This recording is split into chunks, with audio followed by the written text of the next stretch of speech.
नमस्कार। माउन्टेन समाचारमा स्वागत छ। म सचिता बुढाथोकी र म खगेन्द्र विष्ट। सुरुमा अहिलेसम्मका मुख्य समाचार।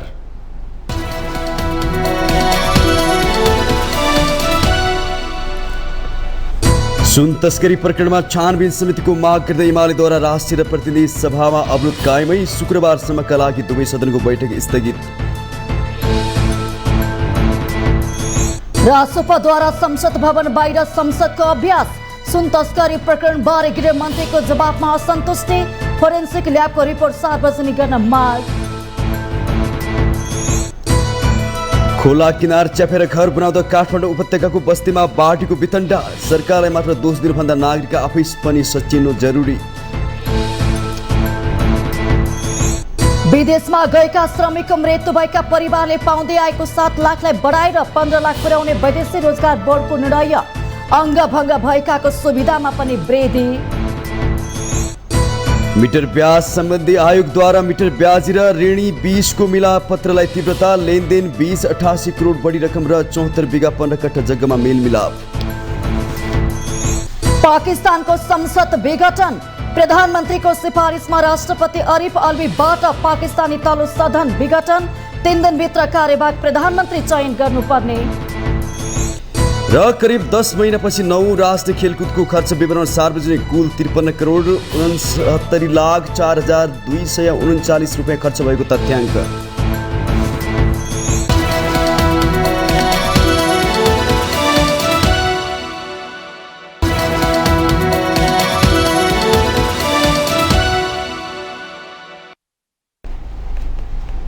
अब समाचार विस्तारमा।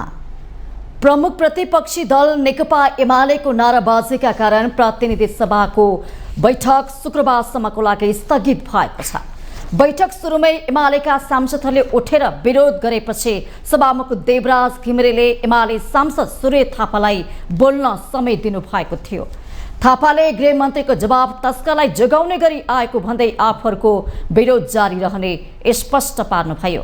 थापा बोलिरहँदा सत्ता पक्षका सांसदहरूले समेत उठेर विरोध जनाएपछि होहल्लाका बीच सांसद थापाले बोल्नु भएको थियो।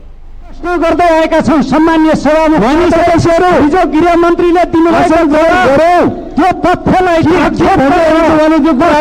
संरक्षण गर्ने हिसाबले गृह मन्त्रीको जवाफ आएको हुनाले हाम्रो विरोध जारी छ। र साउन 2 गतेको घटना आज 24 गते भइसक्दा, आज साउन 24 गते 22 दिन बितिसक्दाखेरि पनि सत्ता पक्षले यसका बारेमा छानबिन गर्ने कुनै मनसाय देखाउन सदस्य। त्यसपछि एमाले सांसदहरू उठेर बेल घेराउ गर्न पुगेका थिए। उनीहरूले बेल घेराउ गर्दै नाराबाजी समेत गरेका छन्।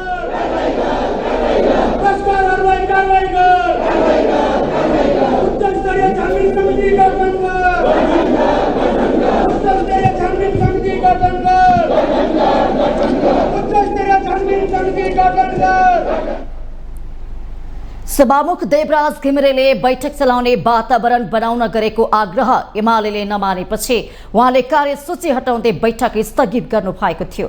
अर्को बैठक साउन 26 गते शुक्रबार दिउँसो 1 बजे बस्ने गरी बैठक स्थगित गरिएको छ। प्रतिनिधि सभाको बैठक एमालेले साउन 10 यता लगातार अवरुद्ध गर्दै आएको छ। साउन 2 मा त्रिभुवन अन्तर्राष्ट्रिय विमानस्थलबाट क्विन्टल भन्दा बढी सुन राजस्व अनुसन्धान विभागले बरामद गरेको थियो। त्यसको छानबिन सुरुमा राजस्व अनुसन्धान विभाग गरेको थियो भने पछि नेपाल प्रहरीको राष्ट्रिय अनुसन्धान ब्युरो CIB ले गरिरहेको छ। एमालेले उक्त सुन तस्करीको छानबिन गर्नको लागि उच्च स्तरीय समिति गठन गर्न संसद अवरोध गरेर दबाब दिइरहेको छ। प्रतिनिधि सभाको मंगलबारको बैठकमा सुन तस्करीको छानबिन राज्यका नियमित संयन्त्रहरूले गर्नुपर्ने र उनीहरूलाई विश्वास गर्न उपप्रधानमन्त्री तथा गृहमन्त्री नारायण काजी श्रेष्ठले संसदमा आग्रह गर्नुभएको थियो। CIB ले छानबिन गरी मुद्दा अगाडि बढाएपछि त्यसमा चित्त नबुझेमा थप अनुसन्धान तथा छानबिनको लागि सरकार तयार रहेको उहाँको भनाइ थियो।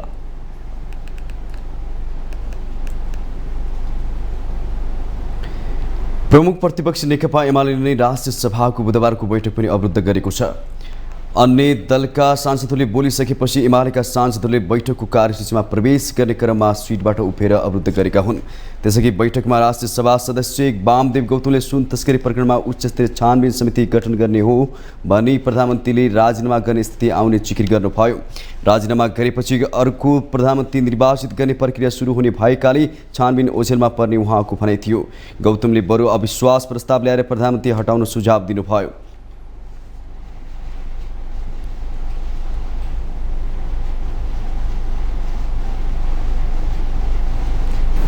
यसको मतलब त्यो निलम्बन गर्ने त व्यवस्था छैन हाम्रोमा। प्रधानमन्त्रीले राजीनामा गर्नुपर्छ, राजीनामा गरिसकेपछि अब अर्को प्रधानमन्त्री नियुक्त गर्ने, मनोनित गर्ने, निर्वाचित गर्ने प्रक्रिया सुरु हुन्छ, जसले यो छानबिनलाई ओझेलमा पारिदिन्छ। त्यसले कामै गर्न सक्ने स्थिति उत्पन्न हुँदैन। जब तिनै विषयहरू चाहिँ आइरहेका छन् भनेर भने यो विषय आज उठिरहेको यो विषय जो चाहिँ छानबिन भएर अगाडि बढिरहेका छ, यसलाई झन् अवरोध सिर्जना गर्ने गरी यो अगाडि जान्छ। त्यो सिधै अगाडि गए हुन्छ। यदि त्यसरी प्रधानमन्त्रीलाई हटाउने हो भनेर भनेदेखि त अविश्वास प्रस्ताव लगे भइहाल्यो। सरकारको नेतृत्व गरिरहेको माओवादी केन्द्रका सांसद जगप्रसाद शर्माले भने संसद बैठक अवरुद्ध गर्दा जनसरकारका विषयमा छलफल हुन नसकेको बताउनुभयो। एमाले अवरोधको औचित्य पुष्टि गर्न नसक्ने भन्दै सुन तस्करीको छानबिन माग गरेर संसद अवरुद्ध पार्ने काम गर्नुको कुनै तुक नरहेको उहाँको जिकिर थियो। शर्माले संसद प्रतिपक्षको मात्र हुन नसक्ने टिप्पणी गर्नुभयो। भावी पिँढीले पनि स्वाभाविक रूपमा यो के कारणले के उद्देश्यले यो अवरुद्ध भएको थियो र त्यसको परिणाम के भयो भन्ने यसको लेखाजोखा स्वाभाविक रूपमा गर्ने नै छ। यसलाई अहिले संसदलाई सुचारू गर्ने सवालमा जसरी केही सवालहरूलाई लिएर जे ढङ्गले प्रतिपक्षबाट अवरुद्ध गर्ने गरिएको छ, यसले यो संसद अवरुद्धको औचित्य पुष्टि गर्दैन। यो संसदको औचित्य भनेको संसद अवरोध गर्ने, संसद विघटन गर्ने, भाष्य निर्माण गर्ने र त्यो भाष्यलाई स्थापना गर्न खोजेको हो।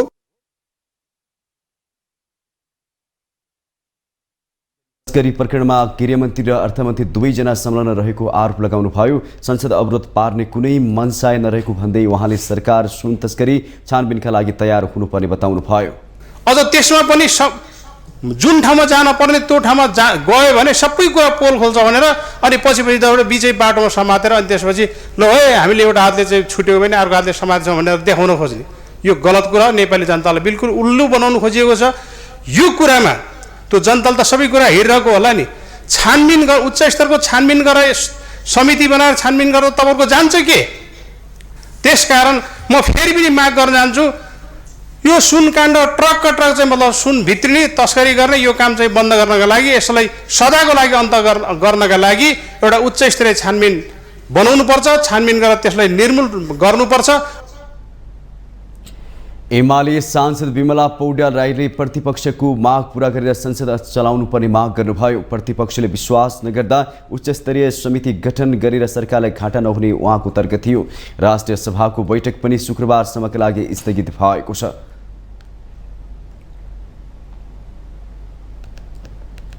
संसदको चौथो ठूलो राजनीतिक दल राष्ट्रिय स्वतन्त्र पार्टीले संसद भवन बाहिरै संसदको अभ्यास प्रस्तुत गरेको छ। बुधबार प्रतिनिधि सभा बैठकमा प्रमुख प्रतिपक्षी दल नेकपा एमाले सुन तस्करी प्रकरणलाई लिएर सदन अवरोध गरेपछि रासोपाले संसद भवन बाहिर पार्टीका सांसदहरू भेला भई संसदको अभ्यास प्रस्तुत गरेका हुन्। यस क्रममा सभापति रवि लामिछानेले उपप्रधान एवं गृहमन्त्री नारायण काजी श्रेष्ठ संसदमा सुन तस्करी प्रकरणबारे दिएको जवाब चित्त बुझ्दो नरहेको टिप्पणी गर्नु भएको छ। उहाँले सुन तस्करी प्रकरणमा ठुलाबडाको संलग्नता रहेको दावी गर्दै यो प्रकरणबारे फोरेन्सिक ल्याबको कल रिपोर्ट सार्वजनिक गर्न माग गर्नुभयो। उच्च तहको संलग्नता छ भन्ने कुरा कहीँ कतै कसै सामु लुकेको छैन। त्यसले गर्दा उहाँहरू बहाल रहिरहँदा त्यो होल सेट अझ भन्सारको सिङ्गो सेट मध्ये केही मान्छेहरूलाई मात्र हटाएर यो अनुसन्धान अगाडि बढाउँदाखेरि यो अनुसन्धानमा कतिको न्याय होला, यहाँ कतिको चाहिँ नि जायज होला। र अर्को कुरा, फोरेन्सिक ल्याबमा दावा नाम गरेका व्यक्तिको र अन्य संदिग्धहरूको टेलिफोन लगिएको छ। त्यो फोरेन्सिक ल्याबको टेस्टले देखाएको उहाँहरूसँग भएको कुराकानीको सम्पूर्ण विवरण आम नेपाली जनताले हेर्न पाउनुपर्छ समितिमा या संसदमा। त्यस्तै पार्टीका प्रमुख सचेतक सन्तोष परियारले राजनीतिक पार्टीका आफ्ना स्वार्थको कारण संसद चल्न नसकेको भन्दै अहिलेका राजनीतिक कर्मीहरूले नै लोकतन्त्रलाई माथि धोका दिइरहेको आरोप लगाउनु भएको छ। लोकतन्त्रका लागि सधैँ साथ दिनुभएको छ। जब जब राजनीतिक अस्थिरतामा जान्छ सञ्चारकर्मी साथीहरूको भूमिका उल्लेखनीय छ। यसलाई मध्यनजर गर्दै आज हामीले एउटा सल्लाह गऱ्यौँ र हाम्रो लागि नेपाली जनताको सार्वभौम संसद यही हो, हामी यहीँ हाम्रो कुरा उठाउँछौँ भनेर यहाँ आएका छौँ। तपाईँले हेर्नुहोला, हामी यो हाम्रो लागि अब जनताको यो बाटो, जनताको घर नै हाम्रो लागि संसद हो। हामी हाम्रो कुरा त्यहाँ उठाउन चाहन्छौँ। तसर्थ आज हामीले संसदमा प्रस्तुत गर्ने नेपाली जनताका मुद्दाहरू यहाँ लिएर आएका छौँ। हामी यो मुद्दाहरू तपाईँहरू सामने राख्न चाहन्छौँ। सांसद सुमना श्रेष्ठले समाज विभाजनको बाटोमा लागेर राजनीति नचल्ने बताउनु भएको छ। उहाँले सामाजिक आक्रोश कम गरेर अघि बढ्न आवश्यक रहेको उल्लेख गर्नुभयो। हामीले सामाजिक आक्रोश कम गर्नुपर्छ, सलाई बढ्नेर हिँड्ने होइन, सलाई बढ्नेर ठाउँमा बम विस्फोट गर्दै हिँड्ने होइन। कुनै पनि जात जाति समुदायको विषयमा बोल्दा हेक्का राख्नु पर्यो। कसैको अस्तित्वमाथि नै प्रहार भइरहेछ कि छैन भनेर थाहा पाउनु पर्यो। कानुनी दायरामा आइसकेकोलाई कानुनको प्रक्रिया अगाडि जान दिनु पर्यो। क्षमा हाम्रो संस्कारमा छ, त्यो हामीले सम्झिनु पर्यो। सांसद श्रेष्ठले ठूला राजनैतिक दलहरू जनतालाई भोटिङ बैंक बाहेकै नठान्ने बताउनु भएको छ।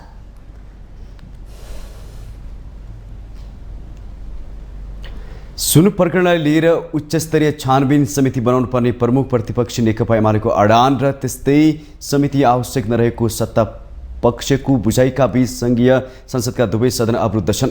सुन तस्करीमा राजस्व अनुसन्धान विभाग र प्रहरीले गरिरहेको अनुसन्धानमा एमाले शंका व्यक्त गरिरहँदा सरकारी निकायप्रति भरोसा किन कमजोर हुँदै गएको हो भन्ने प्रश्न उब्जिएको छ। एक रिपोर्ट। एमाले प्रतिपक्षको बेन्चमा रहँदा सबैभन्दा धेरै संसद अवरुद्ध गर्ने दल हो। एमालेकै कारण साउन 10 गतेदेखि संसद चल्न सकेको छैन। सुन प्रकरणलाई लिएर उच्चस्तरीय छानबिन समिति बनाउनु पर्ने एमालेको अडान र त्यस्तो समिति अनावश्यक ठानेको सत्तापक्षको बुझाइले प्रतिनिधि सभा अवरुद्ध छ। राष्ट्रिय सभाको हालत पनि उस्तै छ। जुन माग राखेर एमाले संसद अवरुद्ध गर्छ त्यो पूरा नहुँदै संसद खुलाउन राजी भएको विगतका नजिरहरूले देखाउँछ। अवैध रूपमा भित्रिएको क्विन्टल सुन तस्करीमा राजस्व अनुसन्धान विभाग र अहिले प्रहरीले गरिरहेको अनुसन्धानमा एमालेलाई चित्त बुझेको छैन। तथ्य पत्ता लगाउन छानबिन समितिको विकल्प उसले देखेको छैन। सरकारी निकायले छानबिन गरिरहेकाले एमाले शंका गर्नु जायज नभएको पूर्व प्रशासकको बुझाइ छ। फेरि अर्को निकायमाबाट गर्दाखेरि एउटा त संस्थाप्रति अनिविश्वास गरेको कुराहरू पनि हुन्छ। अर्को जुन संस्थाले जे कामहरू गरिरहेको छ त्यो कुरा अन्यत्र जाँदाखेरि चाहिँ त्यसको चाहिँ अनुसन्धानको पनि लिङ्क टुट्छ। अनुसन्धानमा विज्ञता नहुन सक्छ। समितिहरूले गरेको कुराहरूमा चाहिँ त्यसले मार्गदर्शक प्रिन्सिपलहरू दिने हो। त्यसले चाहिँ बढीभन्दा बढी चाहिँ तपाईँको चाहिँ विज्ञता भन्दा पनि त्यसले चाहिँ के दिने हो त भन्दा चाहिँ एक प्रकारको सिद्धान्त, एक प्रकारको सुशासनको अभिव्यक्ति दिने हो। तर सरकारका संयन्त्रहरूले निष्पक्ष भएर खोतलेर यदि अनुसन्धान गर्छन् भनेदेखि चाहिँ त्यस्ता संस्थाहरूबाट अनुसन्धान गराउन हुँदैन। प्रतिनिधि सभाको बैठक मंगलबार केही बेर चल्यो। सुन प्रकरणमा गृहमन्त्री नारायण काजी श्रेष्ठले जवाफ दिने भएपछि संसद चल्न दिन प्रमुख प्रतिपक्षी दल एमाले पनि सहमत भयो। तर गृहमन्त्री श्रेष्ठको जवाफ दिनु अघि नै दलहरू आरोप प्रत्यारोपमा उत्रिए। सिआइबीलाई छानबिन गर्न दिन गृहमन्त्रीलाई आग्रह गर्दा पनि एमाले त्यसलाई स्वीकारेको छैन। तर सरकार र सम्बन्धित अनुसन्धान संयन्त्रले लागेको आधारमा गर्न मिल्दैन, तथ्य प्रमाणको आधारमा गर्न मिल्छ, गर्नुपर्छ।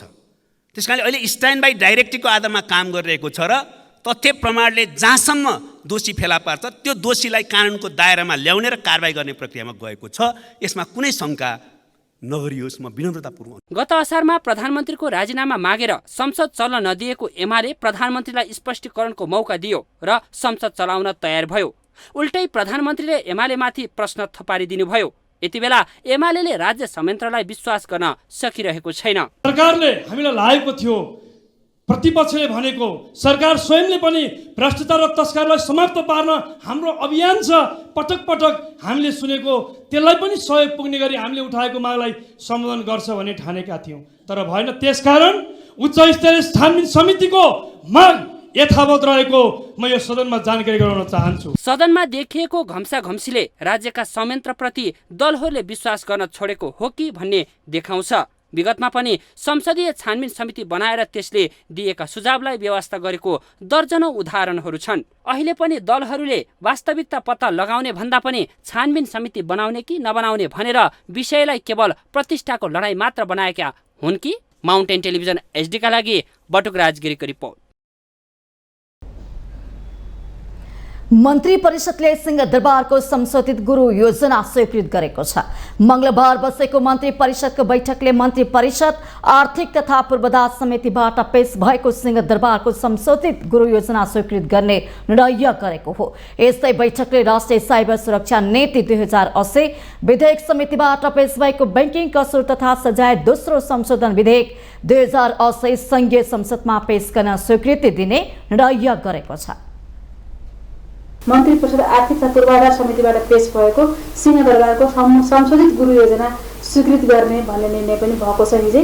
र सँगै फेरि आर्थिक पूर्वाधार विकास पूर्वाधार समितिबाट पेश भएको राष्ट्रिय साइबर सुरक्षा नीति 2080 स्वीकृत गर्ने भन्ने निर्णय भएको छ। यसले अब हाम्रो एउटा कानुन बनाउने बाटो पनि खुलेको छ। र अर्को एउटा अन्तिम प्रस्ताव छ, मन्त्री परिषदको विधेयक समितिबाट पेश भएको बैंकिङ कसुर सजाय दोस्रो संशोधन विधेयक 2080 संघीय संसदमा पेश गर्ने भनेर स्वीकृति प्रदान गरिएको छ। यो निर्णय हिजो हामीले बाहिर पनि सार्वजनिक गरिसकेका थियौँ। हेटुडा ढल्केबर इनरुवा 400 केबी प्रसारण लाइन आयोजनाको विभिन्न जिल्लाहरूमा पर्ने जग्गा र सोभित्र रहेका संरचनाहरूको क्षतिपूर्ति निर्धारण गर्न समितिका अध्यक्ष र सदस्य तोक्ने निर्णय पनि गरेको छ। मन्त्री परिषदले अमन चौधरी र सोफिया रुथ भण्डारीले वंशजको आधारमा लिएको नागरिकता रद्द गरी संलग्न व्यक्तिहरूलाई कारबाही गर्ने निर्णय पनि गरेको छ। मन्त्री परिषद बैठकले माथिल्लो पिलुवा खोला जलविद्युत आयोजनाको लागि भौतिक संरचनाहरू निर्माण गर्न सङ्खुवासभाको मादी नगरपालिका र चैनपुर नगरपालिकामा रहेको राष्ट्रिय वन क्षेत्रको जग्गा शर्तहरू पालना गर्ने गरे 25 वर्षसम्म प्रयोग गर्न दिने त्यहाँ रहेका रुखहरू हटाउन स्वीकृति दिएको छ।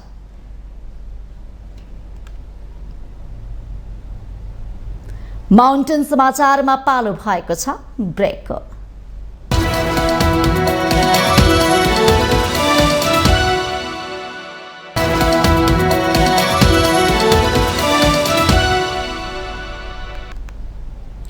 ब्रेकपछि स्वागत छ। अब बाँकी समाचार। 24 घण्टामा 84 मिलिमिटर पानी पर्दा काठमाडौँ उपत्यका नदी किनार जलमग्न, बाढी र डुबानको समस्या फेरि एकपटक उजागर भएको छ। एक रिपोर्ट। सामान्य वर्षा हुने बित्तिकै काठमाडौँका सडकहरू जलमग्न बन्छन्। बस्ती विस्तार भएसँगै उपत्यकाका नदी साँघुरिएका छन्। नागरिकले नदी किनार च्यापेर भौतिक संरचना निर्माण गर्दा पानी र ढलको सहज निकास छैन। त्यही कारण सामान्य वर्षा पनि काठमाडौँवासीका लागि टाउको दुखाइको विषय बन्न थालेको छ। पानी पर्ने बित्तिकै संघीय सरकारको राजधानीका अधिकांश क्षेत्र जलमग्न हुने गरेको छ। रातभर वर्षा भयो भने बिहान काठमाडौँमा बाढीले वितण्ड मच्चाइसक्छ। सडकहरू बन्द हुन्छन्। समयमै कार्यालय वा काममा जान सकिँदैन।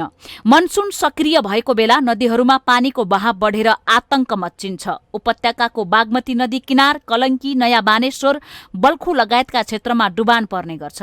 विशेष गरी बल्खु फलफूल तथा तरकारी बजार हरेक वर्ष डुबानमा पर्न थालेको छ। वर्षायामको भेल नागरिकको घरभित्र पस्छ। बागमती तथा विष्णुमती जलाधार क्षेत्र र मनोहरा लगायतका क्षेत्रमा बाढी नागरिकको ज्यानका लागि पनि खतरा बनिसकेको छ। यस्तै भारी वर्षाका कारण गौरीघाट, गुएश्वरी, शान्तिनगर, कपन, सामाखुसी र अनामनगर लगायतका क्षेत्र डुबानमा पर्ने गरेका छन्। काठमाडौँ उपत्यकाभित्र नदी नजिक रहेका बस्तीमा बस्नेहरूले वर्षायाममा उच्च सतर्कता अपनाउनु पर्ने अवस्था आएको छ। भीषण वर्षाका कारण उपत्यकाका सडकहरू एकैछिनमा गंगा सागरमा परिणत हुन थालेका छन्। सडकहरू पोखरी जस्ता भएपछि पैदल हिँड्न र गाडी गुडाउन समेत समस्या हुने गरेको छ। होचा ठाउँका बस्ती सधैँ डुबानको जोखिममा छन्। विशेष गरी काठमाडौँसँग जोडिएको काभ्रेको बनेपा बजार थोरै वर्षा हुँदा पनि जलमग्न हुन्छ। यो अवस्थाले वर्षा लाग्यो भने खोला बस्तीमा पस्छ भन्ने बारे चर्चा र चासो बढ्न थालेको छ।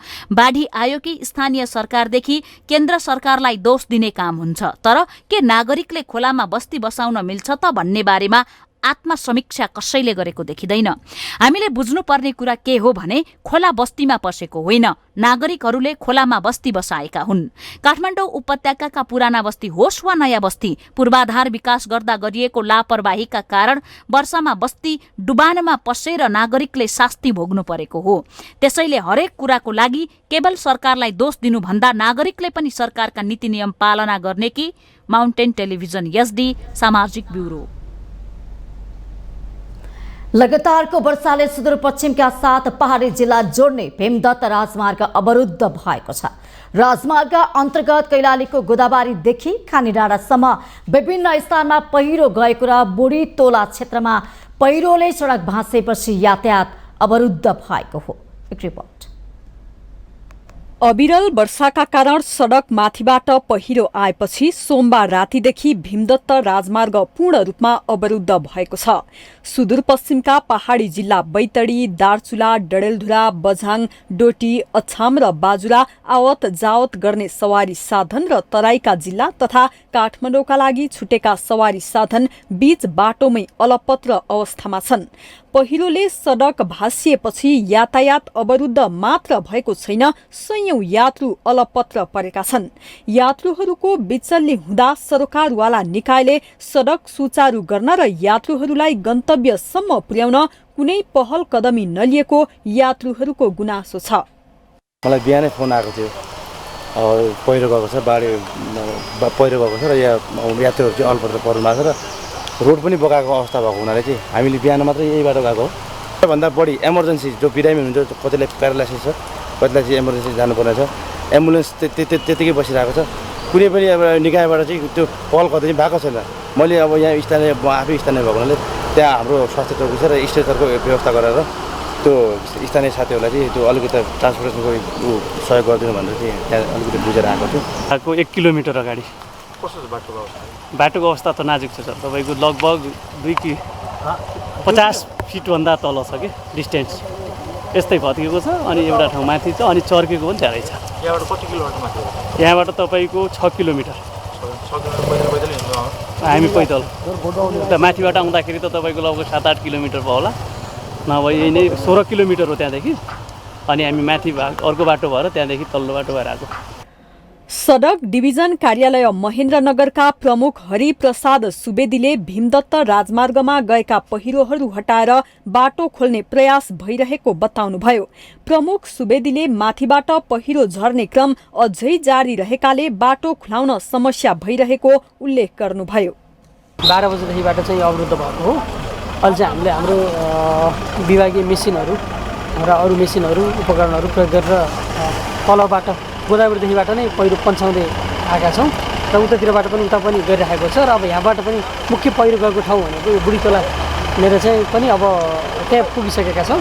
यसको उनी भएको छ, पहिरो गएको छ प्रारम्भिक जानकारी चाहिँ भने लगभग 50 देखि 100 मिटर चाहिँ सेटलमेन्ट नै भएको भन्ने हाम्रो उताबाट रिपोर्टिङ भएको छ। भीमदत्त राजमार्गको पहिरो पन्छाउने कार्य यही गतिमा हुने हो भने पनि पूर्ण रूपमा राजमार्ग सुचारू हुन अझै कम्तीमा 1 साता लाग्ने देखिन्छ। तसर्थ सडक विभागले थप हेभी इक्विपमेन्ट प्रयोग गरेर पहिरो हटाई यथाशीघ्र सडक सञ्चालनमा ल्याउन जरुरी छ। माउन्टेन टेलिभिजन एसडीका लागि कैलालीबाट पुष्कर भट्टको रिपोर्ट।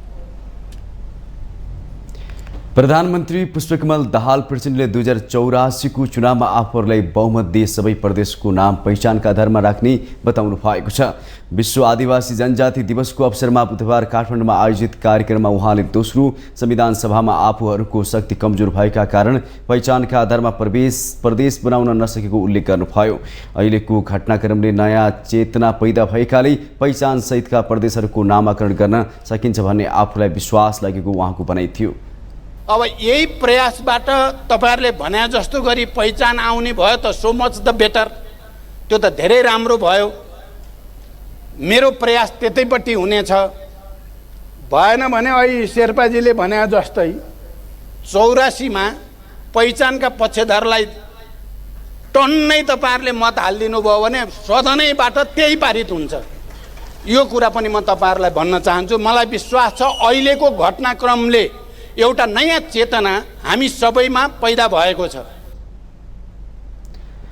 आफूले दोस्रो पटक प्रधानमन्त्री भएका बेला मधेस र आदिवासी जनजातिको अधिकार लिपिबद्ध गर्न संविधान संशोधन प्रस्ताव संसदमा दर्ता गरेको तर त्यति बेलाको ठूलो दलका कारण पारित हुन नसकेको प्रधानमन्त्री प्रचण्डको भनाइ थियो।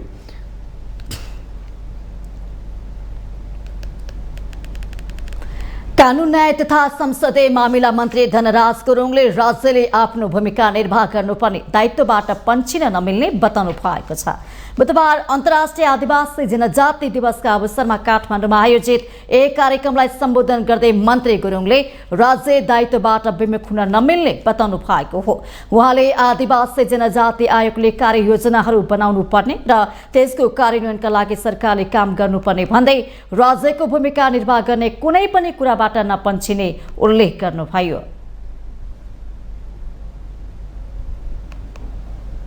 आगामी दिनमा नेपाल सरकारको तर्फबाट हामी र तपाईहरूको सँगै बसेर यो आदिवासी जनजातिका सन्दर्भमा आगामी दिनमा गर्नुपर्ने कार्यहरूलाई हामी सँगै बसेर छलफल गरेर अगाडि बढाउने कुरा पनि म फेरि यहाँबाट पनि निवेदन गर्न चाहन्छु। त्यसो भएको कारणले गर्दाखेरि हामीले वास्तवमा कसले गर्छ गर्दैन भन्ने र छुट्याउने सन्दर्भभन्दा पनि हामी एकै ठाउँमा उभिएका छौँ, एकै ठाउँमा उभिएर अगाडि बढ्न चाहन्छौँ। त्यस कारणले गर्दाखेरि यो राज्यको दायित्व पनि हो। कार्यक्रममा उपसभामुख इन्दिरा राणाले आफूलाई बोल्न नदिएको गुनासो गर्नु भएको छ। उपसभामुख राणाले उपचुप भन्ने गरिएको र बोल्न नदिएको गुनासो गर्नु भएको हो। उपसभामुखले चुप लाग्नुपर्छ भनेर संविधानले कहाँ लेखेको छ भन्दै उहाँले प्रश्न गर्नु भएको छ। उहाँले अहिले प्रतिनिधि सभामा 33% महिलाले बोल्न नपाएको गुनासो गर्नुभयो। नियमपूर्ण तरिकाले डेलिभरी भएको छ मेरो क्वेसन तपाईहरुलाई। आज संविधान यो प्रतिनिधि सभामा तपाईहरुले हेर्नुस् लाइभ कतिजना महिलाले बोल्नुहुन्छ। साच्चै त्यहाँनिर त्यसरी नै यो 33% महिलाले बोल्न पाइरहेका छन् त। हिजो अझ कति 5-6 दिन पछि चाहिँ संविधान सभामा चाहिँ खोल्यो। अब उपसभाले यो बोल्नु हुँदैन रे उपचुप भन्छ जहिले पनि मलाई। के को त संविधानले कहाँ ल्याएछ उपचुप भनेर? न्यायालयमा कहाँ ल्याएछ उपचुप भनेर? परिसरमा मैले बोल्न मिल्दैन त। बाहिर मेरो विचार राख्न मिल्दैन र मैले के म पनि यो के मतवालीको छोरी मगरको छोरी भएर नि त्यो हो कि के होला? यो मेरो प्रश्न तपाईहरुलाई। उपसभामुख राणाले देशमा कुशासन व्याप्त रहेको भन्दै आक्रोश पनि व्यक्त गर्नु भएको छ।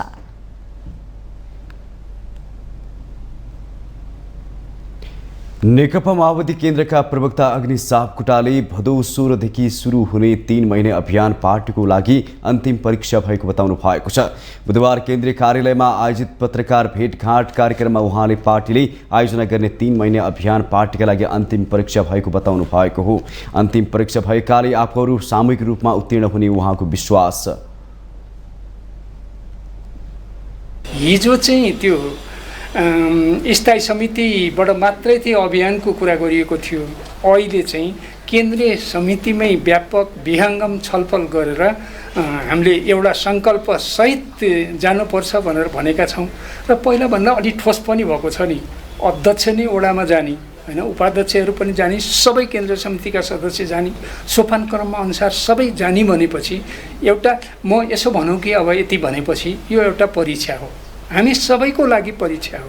त्यसकारण यो परीक्षामा हामी सबै सामेल हुन्छौँ र मलाई विश्वास छ हामी यो परीक्षामा उत्तीर्ण हुन्छौँ। प्रवक्ता सापकोटाले सुन तस्करी प्रकरणलाई निष्कर्षमा पुर्याउनका लागि प्रधानमन्त्री प्रचण्ड प्रतिबद्ध रहेको जिकिर गर्नुभयो। सिआइबीलाई अनुसन्धान गर्ने जिम्मेवारी दिएको भन्दै उहाँले अनुसन्धान प्रक्रियामा कुनै प्रकारको मोलाहिजा नहुने बताउनुभयो। तथ्य र प्रमाणले दोषी देखिएकाहरूलाई कारबाही गर्न पार्टीमा समेत एकमत रहेको प्रवक्ता सापकोटाले उल्लेख गर्नुभयो। यसलाई निष्कर्षमा पुर्याउने कुरामा प्रधानमन्त्री चाहिँ एकदम प्रतिबद्ध हुनुहुन्छ, उहाँ दृढ हुनुहुन्छ, एकदम दृढ हुनुहुन्छ। निर्दोष नपरुन्, दोषी नउम्क्युन् भन्ने छ र कसरी चाहिँ यो सत्यको अन्वेषण गर्न सकिन्छ त्यो रोकिँदैन भन्ने कुरा त पछिल्लोचोटि होइन वास्तवमा चाहिँ पूर्व प्रधानमन्त्रीहरूलाई चाहिँ वारेन्ट जारी भइसक्यो, अरूलाई पनि छानबिनको दायरामा ल्याउनुपर्छ भनेर अगाडि गइसकेको छ। जनताभन्दा ठुलो त कोही पनि छैन, त्यसकारण यो रोकिँदैन। उहाँले जनता महँगीको मारमा परेको भए पनि नियन्त्रण गर्न सरकारको पहल कदम पुग्न नसकेको बताउनुभयो।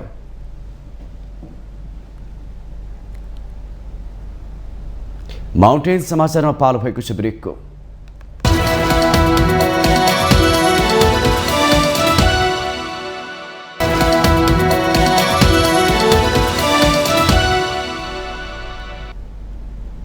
ब्रेकपछि पुनः स्वागत छ। अब बाँकी समाचार। सरकारले वैदेशिक रोजगारीमा जाने श्रमिकहरूले वैदेशिक रोजगार बोर्डबाट पाउने सेवा सुविधामा वृद्धि गर्ने भएको छ। वैदेशिक रोजगारीमा श्रम गर्न जाने श्रमिकहरू विदेशमा नै मृत्यु वा अङ्गभङ्ग भएमा वैदेशिक रोजगार बोर्डबाट पाउने सेवा सुविधामा वृद्धि गर्ने भएको हो। वैदेशिक रोजगारीमा जाने श्रमिकहरूलाई 2067 सालमा तोकेको सुविधा समय अनुकूल नभएकाले वृद्धि गर्न वैदेशिक रोजगार बोर्डले निर्णय गरेको श्रम रोजगार तथा सामाजिक सुरक्षा मन्त्रालयका सचिव केवल प्रसाद भण्डारीले बताउनु भएको छ। वैदेशिक रोजगारीमा गएका श्रमिकहरूको विदेशमा नै मृत्यु भएमा दिने 7 लाखलाई वृद्धि गरी 15 लाख पुर्याउने तयारी रहेको उहाँको भनाइ छ। मृतकको सन्ततिलाई प्रदान गरिने शैक्षिक छात्रवृत्तिको रकम पनि बढाउने निर्णय भएको सचिव भण्डारीले बताउनु भएको छ। अवैधानिक रूपमा वैदेशिक रोजगारमा गएर विदेशमा मृत्यु हुनेहरूले पाउने 25,000लाई पनि बढाउने योजना दिनु भएको छ। बोर्डको बैठकमा छलफल भएर हाम्रो एउटा निर्णय भयो। अब त्यसलाई नियममा संशोधन गर्नुपर्ने भएकोले अब नियमावली संशोधनको लागि क्याबिनेट लाने सिलसिला छ। यो अब कति गर्न सकिन्छ त्यो एउटा टिमले हामी हेरिरहेका छौँ। अब 7 लाख 10 या 15 गर्न सकिन्छ होइन। अब 64 कति 67 सालतिरको 7 लाख त अहिले कम भयो नि त मूल्य, बजार मूल्य। अनि त्यो छात्रवृत्ति पनि बढाउने, अनि त्यो अङ्गभङ्ग, अनि त्यो जो त्यहाँ इनरोल नभइकन गएको छ उसले पाउने त एकदमै कम 25,000 छ नि त। त्यो 25,000 त कुनै रकमै भएन भनेर त्यसलाई पनि उल्लेख्य बनाउने भन्ने नै छ हाम्रो कोष अनुसार। वैदेशिक रोजगार विभागका महानिर्देशक मदन दाहालले फ्री भिसा फ्री टिकटको मापदण्डलाई व्यवस्थित गर्ने बताउनु भएको छ। व्यवसायहरूबाट वैदेशिक रोजगारीमा जाने श्रमिकहरू ठगी गर्नेहरूलाई तत्काल कारबाही गरी कानुनी कठघरामा उभ्याउने उहाँले जिकिर गर्नुभयो। दाहालले मंगलबार मात्रै नक्कली कागज बनाएर ठगी गर्ने मेन पावरको इजाजत नै जानकारी दिनुभयो। सेवा शुल्कको माध्यमबाट हुन्छ, अरू माध्यमबाट हुन्छ, त्यो मन्त्रालयले पनि यसमा वर्कआउट गरिरहेको छ, हामी यसमा वर्क गरिरहेको। त्यो बाहेक व्यवसायीबाट हुने ठगी पनि म तपाईँलाई जानकारी गराइदिउँ। हिजो बेलुकी मैले एउटा म्यान पावर एजेन्सीको इजाजत पत्र रद्द गर्ने निर्णय गरेँ। त्यो भनेको क्षतिपूर्तिमा समस्या आयो कि नक्कली कागजात पेश गरेको कारणले म गइकन गरेको ठुलो भनौँ न दण्ड सजायमाथि मैले अरू क्षतिपूर्ति दिलाउने कामहरू त्यो कामहरू त गरेको छु, तर इजाजत पत्रै रद्द गर्नुपर्ने अवस्था आयो र हिजो बेलुकी एउटा निर्णय भएको छ कि स्क्वायर ग्रुप प्राइभेट लिमिटेड भन्ने म्यान पावर एजेन्सीको इजाजत पत्र मैले रद्द गरेँ। यसैबीच वैदेशिक रोजगार विभागको अवरुद्ध भएको अनलाइन सेवा सञ्चालनमा आउने अझै 3 दिन लाग्ने भएको छ। विभागको अनलाइन प्रणालीको सर्भरमा समस्या आएसँगै मंगलबारदेखि सर्भर अवरुद्ध रहेको छ।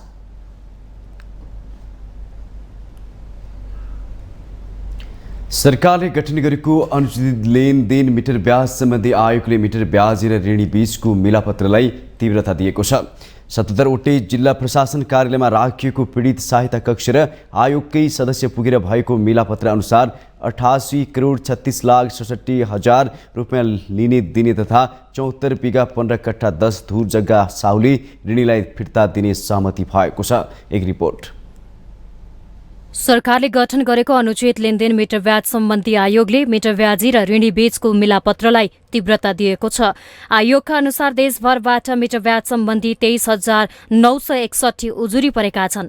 उजुरीको अध्ययनबाट साहुले ऋणीबाट 2 अर्ब 30 करोड 80 लाख रुपैयाँ पाउनुपर्ने माग गरेका छन्, तर ऋणीले साहुसँग 1 अर्ब 27 करोड 28 लाख रुपैयाँको मात्रै लिखत कागज गराएको देखिन्छ।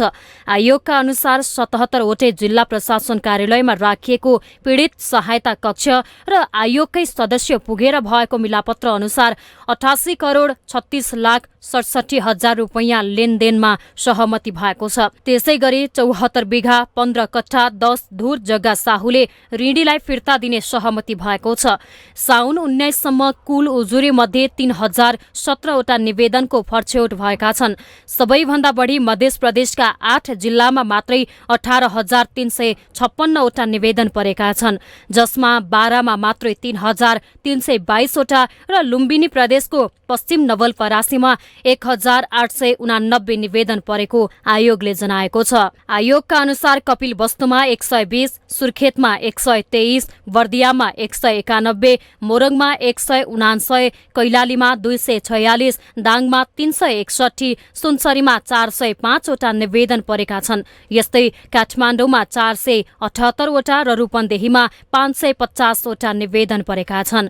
आयोगले निवेदन लिनु अघि ऋण लिनुपर्नाको कारण, ऋण लिँदा जग्गा पास गरे नगरेको, दृष्टिबन्धक दिए नदिएको, सावाभन्दा बढी ब्याज तिरे नतिरेको, अदालतमा मुद्दा चले नचलेको र खाली चेक दिए नदिएको लगायत विषय केलाएको थियो। ऋणीले विवाह, तिलक, व्रतबन्ध, मरण, औषधोपचार, वैदेशिक रोजगार र सामाजिक व्यवहार गर्दा ऋण लिएको आयोगको अनुगमनबाट देखिएको छ। बैंक तथा वित्तीय संस्था, सहकारी, लघु वित्त लगायतले ऋण नपत्याएपछि साहु मार्फत मिटर ब्याजमा ऋण लिन बाध्य भएको आयोगको छानबिनबाट देखिन्छ। साहुकारहरूले जग्गा बन्धक मात्र होइन, राजीनामा वा छिनुवानी गराएर ऋणीबाट लिन थालेको रहस्य खुलेको छ। ऋणीसँग खाली चेक लिएर दोब्बर तेब्बर रकम भरेर चेक बााउन्समा मुद्दा हालेको पनि फेला परेको छ। आयोगका अनुसार कतिपय ऋणीले आपसी सहमतिमा मिलापत्र गर्न निवेदन फिर्ता लिए भने निवेदकले पनि निवेदन फिर्ता लिए। पहिले सावा र ब्याज तिरिसकेकोमा अब थप लिन र दिन नपर्ने गरी मिलापत्र समेत भएको छ। माउन्टेन टेलिभिजन एचडीका लागि बिन्दु अधिकारी, काठमाडौँ। हाल नेपालमा 4,452 मेगावाट क्षमताका ऊर्जा आयोजना निर्माणाधीन छन्। नेपाल विद्युत प्राधिकरणका सहायक कम्पनीबाट 487 मेगावाट, निजी क्षेत्रबाट 2,988, अरुण तेस्रोबाट 900 र निजी क्षेत्रको सौर्य प्रणालीबाट 57.80 मेगावाट ऊर्जा उत्पादन हुने प्रक्रियामा छन्। नेपालमा विद्युतको अपार सम्भावनाका बीच आशाको किरण देखे पनि अहिलेसम्म राष्ट्रिय जलविद्युत नीति नै बनेको छैन। एक रिपोर्ट। लामो समय अलपत्र रहेर बिस्तारै गति लिन लागेको नेपालको ऊर्जा उत्पादनबाट पुरै देश उत्साहित भइरहेको छ। अब बिजुलीको खपत बढाउनेदेखि निर्यात गर्नेसम्मको राष्ट्रिय चर्चा पनि चुलिँदै गएको छ। तर चुनौतीहरू पनि प्रशस्तै थपिएका छन्। जलविद्युतमा थपिएका चुनौती पाखा लगाएर अघि बढ्न सबै राजनैतिक दलका साझा धारणा र प्रतिबद्धता आवश्यक रहेको सांसदहरूको भनाइ छ। यहाँ गाउँमा बनेको चाहिँ कुनै जलविद्युत आयोजना मेरो लागि बनेको, यसले मेरो देश समृद्ध बनाउँछ भन्ने त्यो गाउँको मान्छेलाई पनि लाग्नु पर्यो। त्यस हुनाले चाहिँ यसको साझा दृष्टिकोण निर्माण गर्ने सन्दर्भमा चाहिँ मन्त्रालयले पहल गरोस्, म त्यसको निम्ति आग्रह गर्न चाहन्छु। उत्पादन छ, आवश्यकता पनि छ, तर आवश्यकता जहाँ हो त्यो उत्पादनलाई पुर्याउन सकिँदैन। यो त साह्रै लाजमर्दो कुरो हो नि। त्यसकारण हामीले 10,000 मेगावाट बिजुली खपत गर्ने भन्छौँ। अहिलेको ट्रान्समिसन लाइनले त्यो क्यापेसिटी राख्छ त, त्यो क्षमता राख्छ त? मेरो विचारमा अघि उहाँले प्रस्तुत गर्दा चुहावट कम छ भनेर भन्नुभएको छ। अब यो विद्युत सप्लाई बढाउँदा चाहिँ त्यो चुहावट बढेर जान्छ। अधिकांश सांसदहरू व्यवसायलाई परेको कर्जालाई सहजीकरण गर्नुपर्नेमा पक्षमा छन्। तर भारतलाई विद्युत बेच्ने भन्दैमा सबै आयोजना जिम्मा उसलाई दिन नहुने सचेत पनि गराएका छन्। प्रधानमन्त्रीको भारत भ्रमणमा 10,000 मेगावाट विद्युत बिक्री सम्झौताको चर्चा चलेको, तर वास्तविकता के हो भन्ने प्रश्न समेत सांसदहरूले उठाएका छन्। लगानीकर्ताहरूको बीचमा पनि आयोजनाकर्ताहरूको बीचमा पनि प्रशस्त करेक्सनका आवश्यकता छन्। व्यापार सम्झौता गर्दाखेरि चाहिँ अब हामीले भारत बाहेक नेपाली उद्यमीहरूले कुन कुन नदीमा लगानी गर्न पाउँछन्, कुन पानीमा नेपालीहरूको लगानी हुन्छ, अब हामीले भारतलाई सुम्पिएको पानी नदी कति हो, कुन हो? मैले त सुनिराखेको छु अब नेपाली उद्योगीहरू त अब चाहिँ जति सम्पन्न भए पनि उहाँहरूले खास ठुलो लगानी गर्न पाउने स्थिति पनि देख्दैन। विद्युतका जति कुरा गरे पनि अझै राष्ट्रिय जलविद्युत नीति नै बनेको छैन। सरकारले समयमा नै राष्ट्रिय जलविद्युत नीति बनाउन सकेको भए जटिलता थपिने अवस्था नै नहुने सरकारवालाहरूको भनाइ छ। जलविद्युतको विकास गर्न सरकार र निजी क्षेत्र भनेर विभाजित गर्न नहुने सांसदहरूको सुझाव छ। सरकार निजी क्षेत्र भनेर यसलाई विभाजित गर्न जरुरी छैन। सरकार र निजी क्षेत्र हामी एउटै हो भन्ने तहबाट नसोच्दासम्म यसभित्र रहेका जटिलता चुनौतीहरू हामी हल गर्न सक्दैनौँ। र पहिलो चाहिँ मनोवैज्ञानिक हिसाबले मान्य मन्त्रीज्यू बाहिर जानुभयो, मनोवैज्ञानिक हिसाबले निजी क्षेत्र र सरकार एउटै हो भन्ने कुराको भाव हामीले विकास गर्न सकेनौँ भने यी क्षेत्रका समस्याहरू हामीले हल गर्न सक्दैनौँ। सरकार र निजी क्षेत्र भनेको एउटै हो भन्ने मनोविज्ञान र भावना हामी विकास गरौँ। नेपालमा अझै लोड सेडिङको अन्त्य नभएको, विद्युतीय सवारीलाई प्राथमिकता दिएको भने पनि पर्याप्त नभएको, चार्जिङ स्टेशन पनि आवश्यकता अनुसार नभएको वास्तविकता पनि औल्याइएको छ। विद्युतीय सवारी साधन अब चलाउनु पर्छ त भनिन्छ, तर चार्जिङ स्टेशनको कति धेरै समस्याहरू आइराखेको छ। यो समस्याको समाधान गर्नका लागि मन्त्रालयले के कस्तो कामहरू अगाडि बढाएको थियो पनि स्पष्ट पारिदिनु हुन मैले मन्त्रीज्यूलाई अनुरोध गर्न चाहे। अहिले नेपालमा हाल 158 आयोजनाबाट 1990 मेगावाट विद्युत उत्पादन हुँदै आएको छ। कुनै बेला जलविद्युत आयोजनाहरू झोलामा थन्केर रहने परिपाटी बिस्तारै सुधार भएको अवस्थामा भारतको आकर्षण स्वागत योग्य भए पनि सचेत भने हुनै पर्ने अवस्था छ। भारत नेपालको बिजुली भन्दा पानीमा बढी केन्द्रित रहेको वास्तविकतालाई ध्यानमा राखेर मात्रै अघि बढ्नुपर्छ। Sachita Budhathoki, mountain television, Kathmandu. उपप्रधान एवं गृहमन्त्री नारायण काजी श्रेष्ठले नागरिकता नपाएर भइरहेको समस्या नागरिकता ऐनले सम्बोधन गर्ने दावी गर्नु भएको छ। बुधबार काठमाडौँमा आयोजित एक कार्यक्रमलाई सम्बोधन गर्दै मन्त्री श्रेष्ठले नागरिकता ऐनले धेरै समस्या समाधान हुने दावी गर्नु भएको हो। कानुन न्याय तथा संसदीय मामिला मन्त्रालयको राय आइसकेपछि नियमावलीको अन्तिम ड्राफ्ट मन्त्री परिषदबाट पेश हुने भन्दै उहाँले नागरिकता पाउनै पर्ने नेपालीहरूले नागरिकता नपाउँदा परेको दुःखलाई सम्बोधन गर्ने विश्वास व्यक्त गर्नुभयो। नेपाली महिलाले विदेशीसँग विवाह गरेको अवस्थामा तिनीका सन्तानले वंशजको नागरिकता पाउनुपर्छ भन्ने कुरा संविधान र कानुनसँग मेल नखाने भन्दै नियमावलीमा त्यसलाई व्यवस्था गर्न नसकिने मन्त्री श्रेष्ठले उल्लेख गर्नुभयो। नेपाली नागरिक महिलाले विदेशी बाबुसँग विवाह गरेको अवस्थामा तिनका सन्तानले वंशजको नागरिकता पाउनुपर्छ भन्ने कुरा चाहिँ अहिले संविधान र कानुनसँग मेल खाँदैन। त्यसको नियमावलीमा त्यसलाई व्यवस्था गर्न सकिन्न। मेरो सन्तान हो, विदेशी बाबु हो, तर यसको नागरिकता दिन पर्यो भनेपछि नागरिकता अब सजिलै पाउँछ।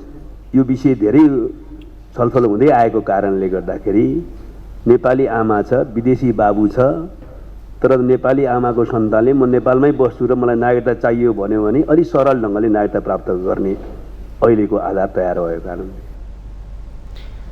उपप्रधानमन्त्री श्रेष्ठले अङ्गीकृतको लागि पहिला निष्ठा चाहिनेमा अहिले सो घोषणा भई पुग्ने दावी गर्नुभयो।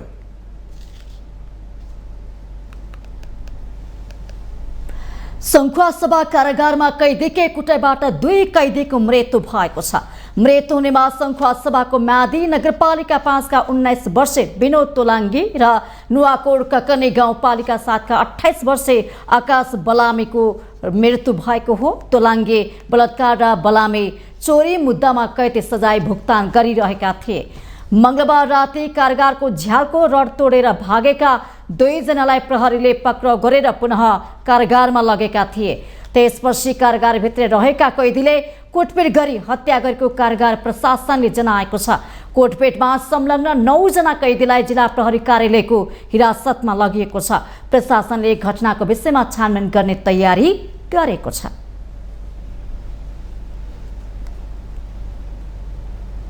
हामीसँग आर्थिक, अन्तर्राष्ट्रिय र खेल समाचार बाँकी नै छन्।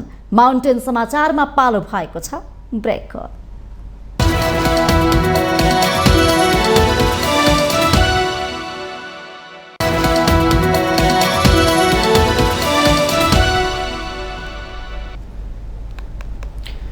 ब्रेकपछि स्वागत छ पालो आर्थिक समाचारको। आर्थिक समाचारको साथमा जगदम्बा सुपर साइन तथा ग्याल्बा प्लस जीवनभरको भरोसा। रिद्धि सिद्धि सिमेन्ट रोबोटिक ल्याबमा बनेको स्मार्ट सिमेन्ट।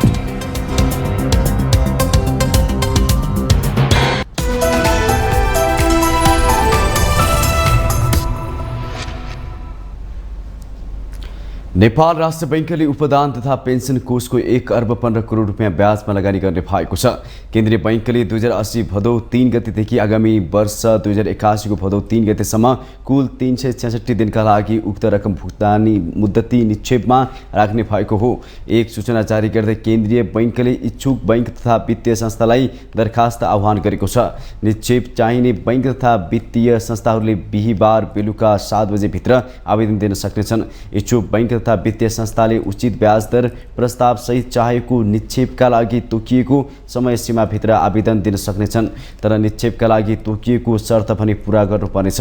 केन्द्रीय बैंकका अनुसार कुल 1 अर्ब 15 करोड रुपियाँ मध्ये 92 करोड रुपियाँ क वर्गका वाणिज्य बैंकहरूका लागि छुट्याइएको छ भने 17 करोड 25 लाख रुपियाँ ख वर्गका विकास बैंकहरूका लागि र 5 करोड 75 लाख रुपियाँ ग वर्गका राष्ट्रिय स्तरका वित्तीय कम्पनीहरूका लागि छुट्याइएको छ।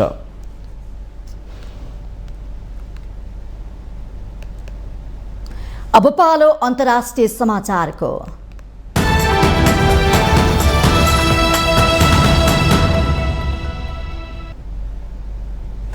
चीनको राजधानी बेजिङमा भारी वर्षापछि आएको बाढी र पहिरोमा परि 33 जनाको मृत्यु भएको छ भने 18 जना बेपत्ता भएका छन्।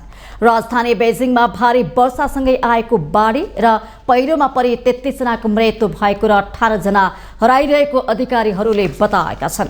यस्तै उत्तर पश्चिम सिचुवान प्रान्तमा बुधबार 7 जनाको मृत्यु भएको अन्तर्राष्ट्रिय सञ्चार माध्यमहरूले जनाएका छन्। भारी वर्षाको कारण अन्य प्रान्तमा पनि मानवीय र भौतिक क्षतिहरू भइरहेको जनाइएको छ। भारी वर्षासँगै नदीको सतह बढेको भन्दै त्यसको मौसम विज्ञान विभागले सतर्क रहन पनि अनुरोध गरेको छ। गत महिनादेखि चीनमा निरन्तर मात्रामा वर्षा भइरहेको छ। हालैको हप्ताहरूमा विश्वभर जलवायु परिवर्तनले भारी वर्षा भइरहेको वैज्ञानिकहरूले बताइरहेका छन्।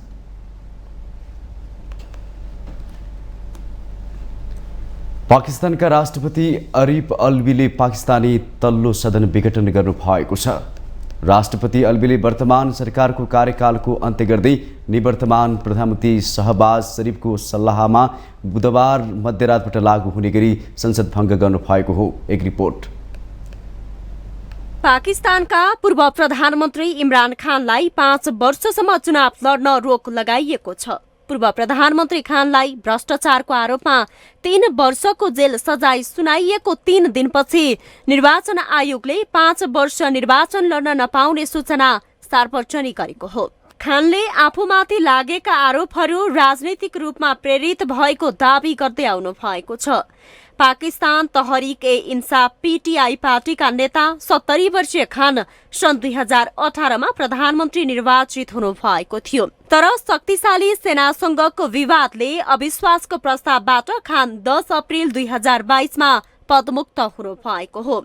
इमरान खानमाथि प्रधानमन्त्री पदमा रहँदा प्राप्त महँगा उपहारहरू बेचेर सरकारी कोषमा जम्मा नगरेको आरोपमा अदालतले 5 अगस्तमा 3 वर्षको जेल सजाय तोकेको थियो।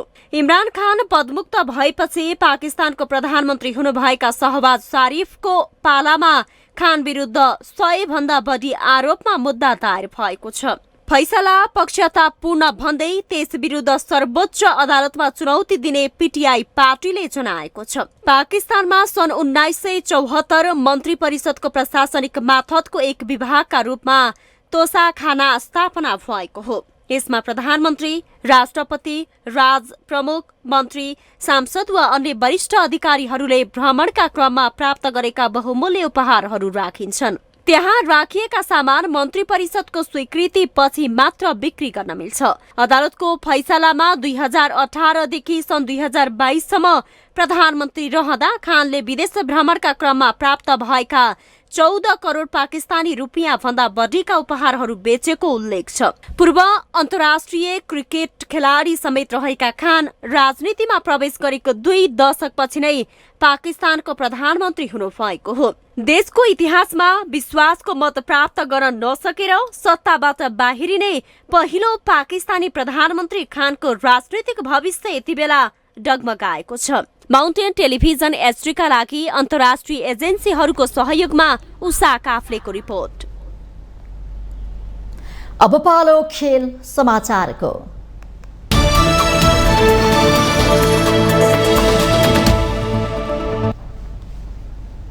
राष्ट्रिय खेलकुद परिषद राखेपाले करिब 10 महिनापछि नवौं राष्ट्रिय खेलकुदको खर्च विवरण सार्वजनिक गरेको छ। राखेपाले त्रिपुरेश्वर स्थित आफ्नै भवनमा बुधबार पत्रकार सम्मेलनको आयोजना गर्दै खर्च विवरण सार्वजनिक गरेको हो। राखेपाले निर्वाचन सरकारद्वारा विनियोजित रकममा रोका हुनु लगायतका विषयका कारणमा पनि भुक्तानी हुने लगायतका विवरण सार्वजनिक गर्न ढिलाइ भएको जनाएको छ। राखेपाले नवौं राष्ट्रिय खेलकुदको लागि कुल 53 करोड 69,4,229 रुपियाँ खर्च भएको सार्वजनिक गरेको छ। हरेक राष्ट्रिय खेलकुदहरूले यति धेरै ठुलो राष्ट्रिय खेलकुदमा किन प्रायोजक हामीले कोसिस नगर्ने, कुन तहमा सक्छौँ, कति धेरै गर्न सक्छौँ एउटा कुरा होला, तर हाम्रो प्रयत्न सुरु गरौँ भनेर हामीले निजी क्षेत्रसँग हामीले शोध परिचालन उपसमिति गठन गरेर नै हामीले केही कामहरू अगाडि बढाएका थियौँ र त्यही केही कामहरू अगाडि बढाउँदाखेरि हामीलाई प्राप्त भएको रकम हो। गत वर्षको असोज 28 गतेदेखि कार्तिक 3 गतेसम्म गण्डकी प्रदेशमा भएको राष्ट्रिय खेलकुदमा 11 टोलीले प्रतिस्पर्धा गरेका थिए। त्यो खेलमा पदक विजेता खेलाडीलाई नगद पुरस्कार दिन बैंक मर्जरका कारण समस्या भए पनि भुक्तानी भइसकेको सदस्य सचिव घिसिङले बताउनु भएको छ। राखेपाले आगामी 10औं राष्ट्रिय खेलकुद निर्धारित समयमा नै आयोजना गर्ने उल्लेख गर्दै 1 वर्ष अगाडि नै त्यसको मोडालिटी पनि तयारी गर्ने विश्वास व्यक्त गरेको छ। भारतको प्रतिष्ठित डुरान्ड कपमा Tribhuvan army club Delhi football club विरुद्ध जितबाट वञ्चित भएको छ। बुधबार आसामको कोक्राझार स्थित साई मैदानमा 88औं मिनेटमा गोल खाँदा आर्मी जितबाट वञ्चित भएको हो। अन्तिम 3 मिनट सम्हालिन नसक्दा आर्मी अङ्क बाँड्न बाध्य भएको हो। खेलको 39औं मिनेटमा दिल्लीका गोलरक्षकले गरेको गल्तीको फाइदा उठाउँदै आर्मीले अग्रता लियो। नवयुग श्रेष्ठको क्रस गोलरक्षक पवन कुमारले फुस्काएपछि कमल थापाले दिएको पासमा दिनेश हेमजनले गोल गरेका हुन्। 28औं मिनेटमा गिरी खोल्साले हेडर मार्फत गोल गर्दा दिल्लीको हार जोगाएको हो। दिल्लीको यो लगातार दोस्रो बराबरी हो। यसअघि पहिलो खेलमा आइएसएल टोली हैदराबाद र दिल्लीको खेल एक-एकै बराबरीमा सकिएको थियो। समूहमा अर्को खेल भोलि चेन्नई र हैदराबाद बीच हुनेछ। आर्मीले अब दोस्रो खेलमा सोमबार चेन्नईसँग खेल्नेछ। अन्तिम खेल 22 अगस्तमा आइएसएल टोली हैदराबादसँग हुनेछ। हरेक समूहबाट समूह विजेताले नकआउट चरणमा स्थान बनाउँछन्। 6 समूह मध्येबाट उत्कृष्ट 2 दोस्रो हुने टोली क्वार्टर फाइनलमा प्रवेश गर्नेछन्। माउन्टेन समाचारमा पालो भएको छ ब्रेकको।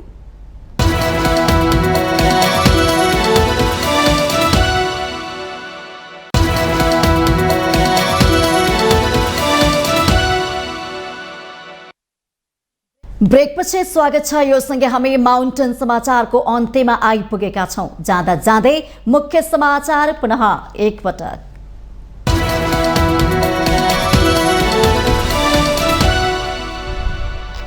सुन तस्करी प्रकरणमा छानबिन समितिको माग गर्दै एमालेद्वारा राष्ट्रिय र प्रतिनिधि सभा अवरोध कायमै। शुक्रबारसम्मको लागि दुवै सदनको बैठक स्थगित। राजसभाद्वारा संसद भवन बाहिर संसदको अभ्यास। सुन तस्करी प्रकरण बारे गृहमन्त्रीको जवाबमा असन्तुष्टि। फोरेन्सिक ल्याबको रिपोर्ट सार्वजनिक गर्न माग। खोला किनार च्यापेर घर बनाउँदा काठमाडौँ उपत्यकाको बस्तीमा बाढीको वितण्डा। सरकारलाई मात्रै दोष दिनुभन्दा नागरिक आफै पनि सच्चिन जरुरी। विदेशमा गएका श्रमिकको मृत्यु भएका परिवारले पाउँदै आएको 7 लाखलाई बढाएर 15 लाख पुर्याउने वैदेशिक रोजगार बोर्डको निर्णय। अङ्गभङ्ग भएको सुविधामा पनि वृद्धि। मिटर ब्याज सम्बन्धी आयोगद्वारा मिटर ब्याज र ऋणी बीचको मिलापत्रलाई तीव्रता। लेने दिने बीच 88 करोड बढी रकम र 74 बिघा 15 कट्ठा जग्गामा मेलमिलाप। पाकिस्तानको संसद विघटन। प्रधानमन्त्रीको सिफारिसमा राष्ट्रपति अरिफ अल्वीबाट पाकिस्तानी तल्लो सदन विघटन। 3 दिनभित्र कार्यवाहक प्रधानमन्त्री चयन गर्नुपर्ने। र करिब 10 महिनापछि नवौं राष्ट्रिय खेलकुदको खर्च विवरण सार्वजनिक। कुल 53 करोड 69,04,239 रुपियाँ खर्च भएको तथ्याङ्क।